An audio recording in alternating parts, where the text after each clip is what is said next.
ఒకనాడు మోషే మిక్కిలి సాత్వికుడై దేవుని ప్రజలను నడిపించి చరిత్రలో నిలిచాడు.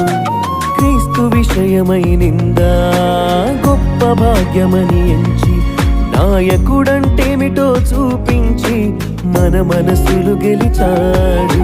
ఫరో హృదయమే కఠినమైన దేవుడు చెప్పినదే చేశాడు. ఇశ్రాయేలీయులే నమ్మకపోయిన సహనముతో నడిపించాడు. సకల విద్యలు నేర్చిన ప్రవీణుడు మహోన్నతుని విద్యతో సాగాడు. దేవుని ఇంటిలో నమ్మకముగా ఉన్నాడు. ఆ తరానికొక్కడై నిలిచాడు. అతని సమాధి ఇప్పుడు ఎక్కడ ఉన్నదో ఎవరికి తెలియదు, కానీ కోట్ల మంది మనసులు గెలిచిన భూలోక వీరుడిగా నిలిచాడు. బైబిల్ పాటించిన భూలోక వీరులను గూర్చి విన్నారా?